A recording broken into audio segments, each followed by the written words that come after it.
Okay, we're back for powder brow movements. Oh, hold on. I need to. Where's my little toothpick? I can tell by looking in my ring that it needs to be stirred.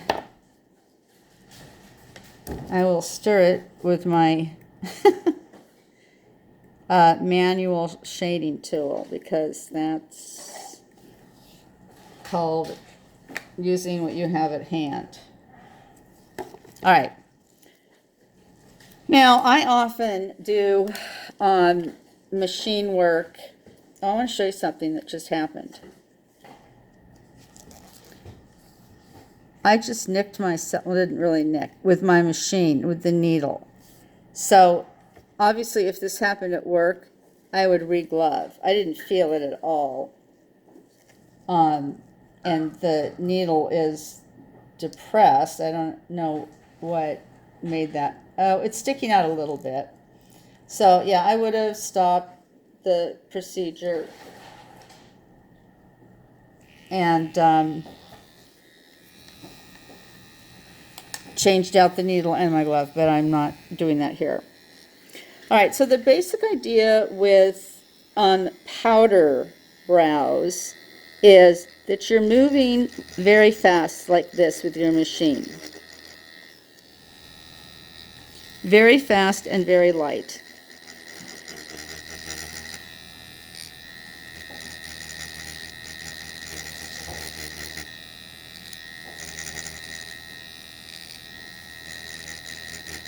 I don't really like how this machine, oh, you're not seeing it, sorry, is raising the latex.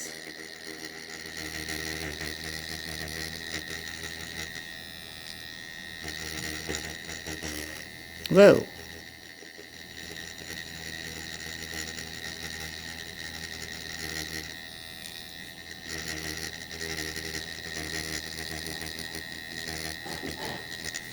So let's wipe.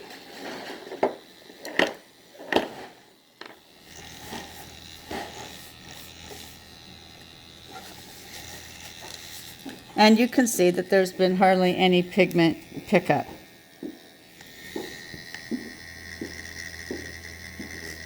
So it takes several strokes, several passes to get where you want to be.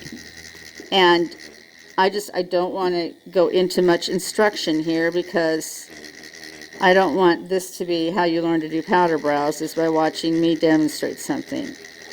That's just not cool. But you get the idea that you're moving very quickly back and forth. Now, and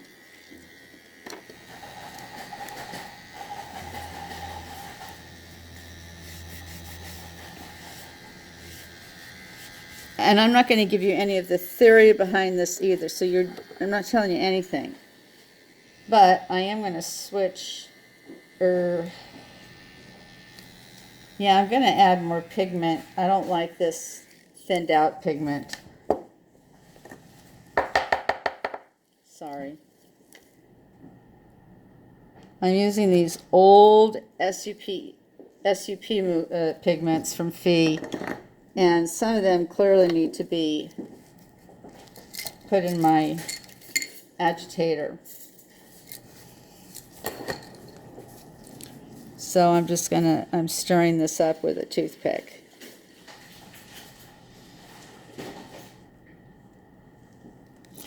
Okay, so one thing I will show you here, oh, there's my other toothpick. Okay, good. I'm so glad I saw it now. If we were trying to do kind of an ombre situation, not a classic ombre, we would be adding more of our shading at the bottom, and so the tail would get more shading.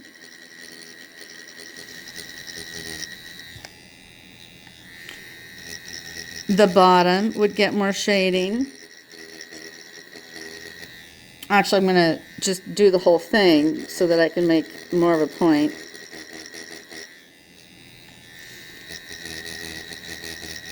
I'm doing the whole thing except the head right now. And I'm going to come to the head, and I'm just going to go now here in one direction.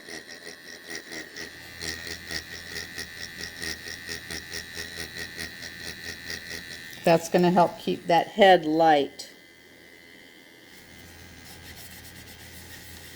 So this is almost where we would want it to be.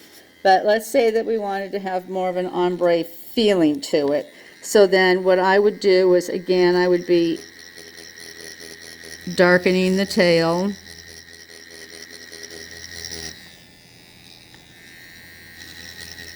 This would be ombre powder brows, not the other kind of classic ombre. And I would be adding a little bit more depth down at the bottom, down here. You just got to keep those strokes going fast, horizontally back and forth until you get to the head area, which we don't even really need to do. But if we did, if I were going for the real thing and we're doing a few more passes, then again, as I got at the head, I would just be doing these singular, long and single, not back and forth. Okay, let's see what we have without that falling on the floor. So that gives you an idea of what a powder brow might be looking like. I mean, it's going to look a lot different on a human. And you would make it darker than their natural color would dictate, their natural hair color. This thing has now fallen off my hands. Would dictate because, and I'll be posting an example of this later on my Instagram.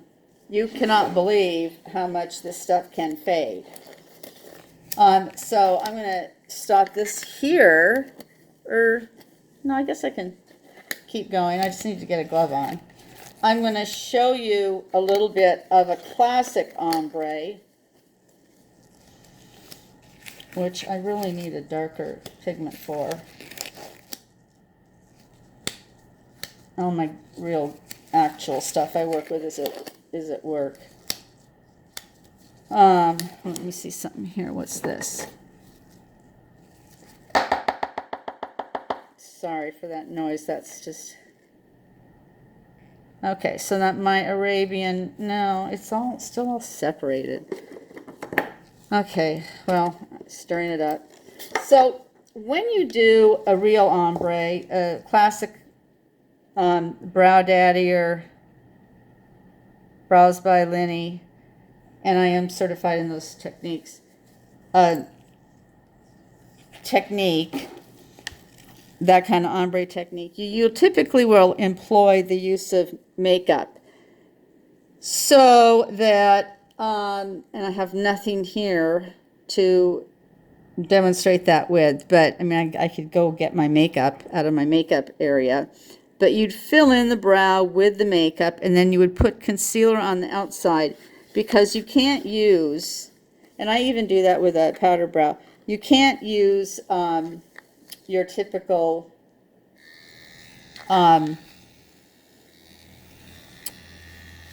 blue medical marker. So what you're going to do here is be making a very thin, this is done without anesthetic, line. I can't control the speed on this, but it would be a needle, 1 point, and speed 1.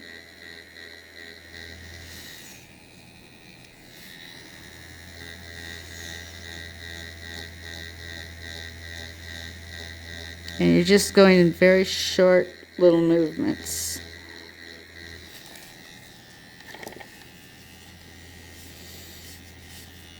Making sure, you wipe the skin to make sure that they're showing up.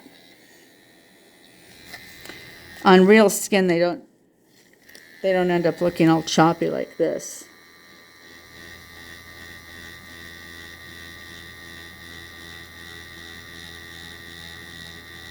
Plus, I'm going really fast, faster than I would go on a real person.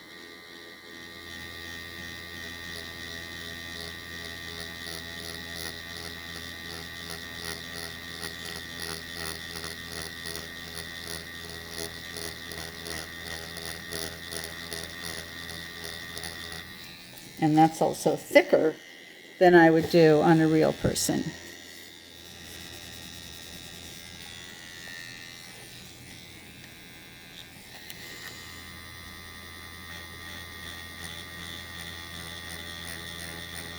You need to use a brand that is very forgiving until you get good at this, which means not permablend. You can use Lee.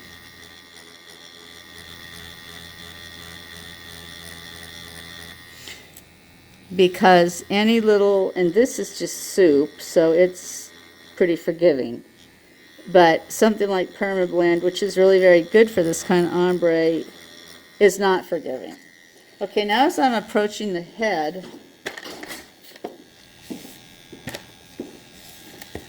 I'm going to be, first of all, let me get a new wet wipe. Wait, is this a good one? Yes, all right, here's my actual wet wipe of the day.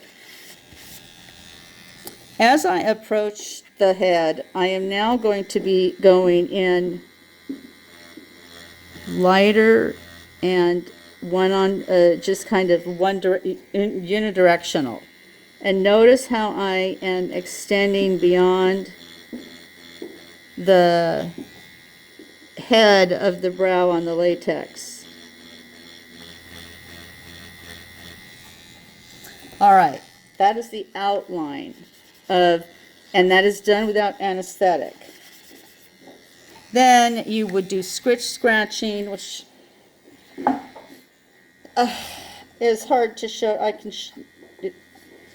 I don't want to show you on latex. It's just ridiculous. But basically, yeah, no, I'm not going to show you. She goes back and forth. I don't know what she's talking about. All right, so I'm going to do little bits of this. Now I'm going to actually be doing the ombre. The tail is the area where you have to be the most careful. I don't know what is with this pigment. It looks like water.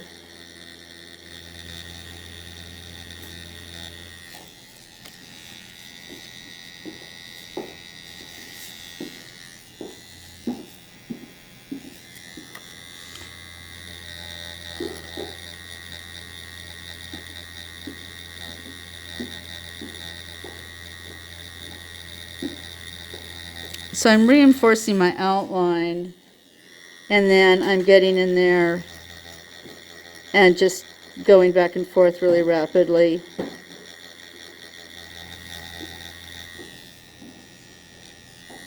Moving up, reinforcing the outline, bringing it in because you want it to blend.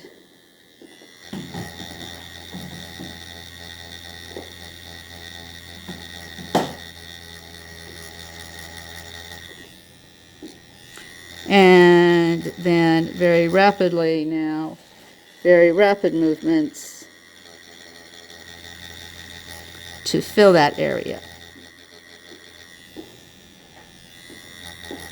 And I might go down into the previous area, and I might come up here into this area that I'm about to work on. This just helps build the ombre.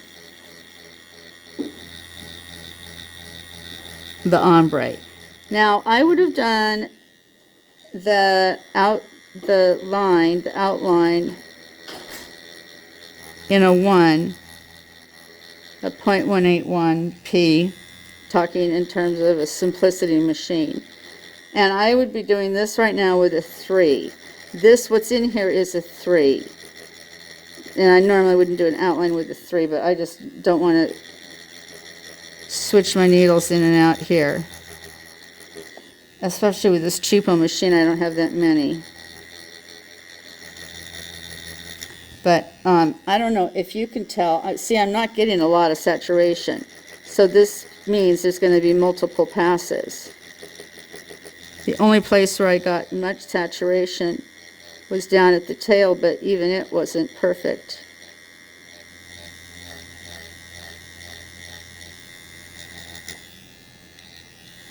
But I want to get to a place where I can show you kind of what happens at the head when you're doing a classic makeup style ombre. This is really an advanced technique, and don't try, if you must try this, wait till like I offer it or something as an actual topic that you can get a certificate in.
So as you can see, this is time intensive because you have to get a much stronger level of saturation, and you're going to see when I wipe this that it's going to need more, even more passes.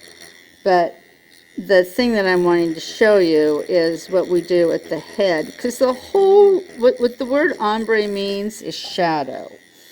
So it means that you are having what you're doing becoming in like an ombre hairstyle. It's, you know, blonde at the ends and the middle and ends. It becomes lighter. In this case, an ombre becomes lighter toward the head of the brow. So starting maybe right about here, I start going in these unidirectional and long strokes. I know it looks like I'm running into the next brow, and I am, but I also, these obviously aren't real brows, so no human has their brows that close together. But this is going, you want this to be kept light like this because the whole point is for it to fade.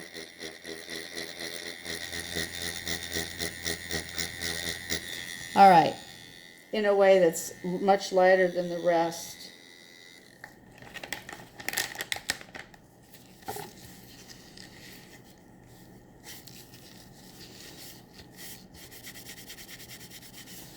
So you can see that as much work as I did there, obviously it still needs probably 2, even more passes before it becomes an actual full-on ombre. So this would all be dark, filled in. This would be, I can do this part maybe. This would be looking a little bit, like right now it's looking like it's kind of cut off. I don't like the way that looks.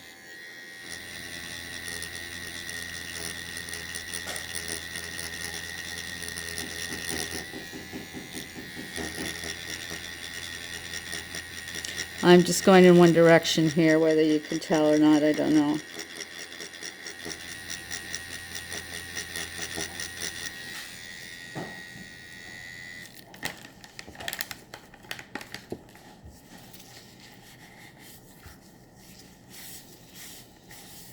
So I would be going over all of that multiple times and certainly refining areas where the pigment didn't take. And it has to come to a nice point, so I would need to be redoing this particular outline. I remember my tool slipped.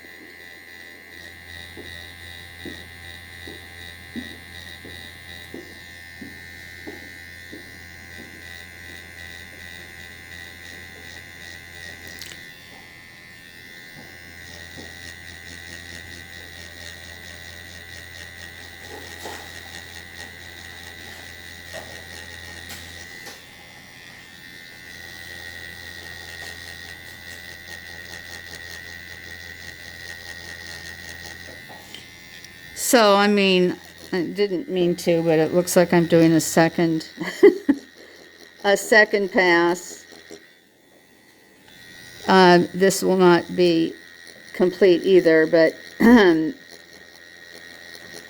know, you start out at the outline and blend it in, and then get that center area saturated.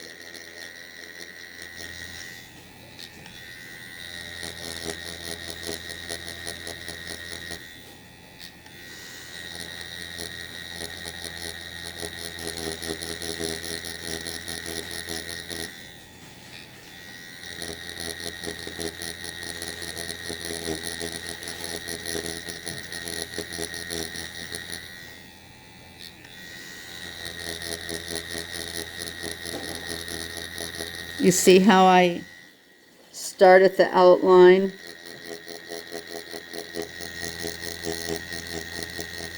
And then I begin blending that in. We don't want it to be a radical dark line when they come back for touch-up. And so far, I haven't had that happen with anybody.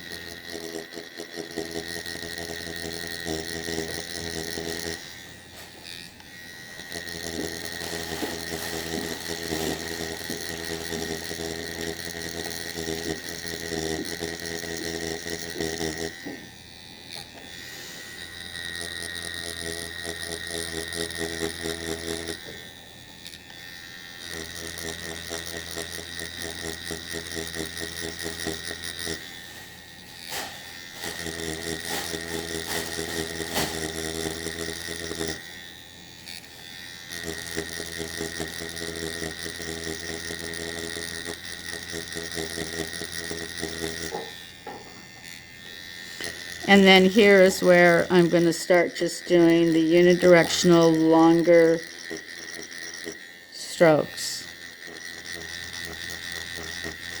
Because when these fade, I want it almost to be a disappeared look. Okay.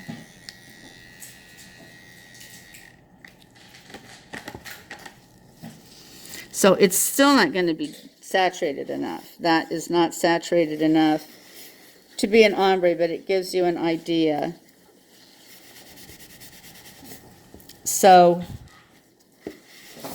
and I know with video it's ridiculous for me to show this, but what we have here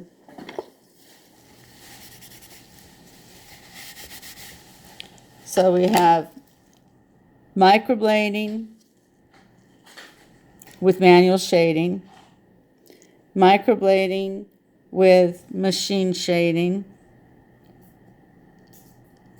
powder brow, and then basic ombre. And with the powder brow, I kind of added an ombre element by making it darker at the base and lighter at the head. So you guys wanted to know that, so there you go. I have delivered. I'm going to upload these, and I have something I want to work on of my own.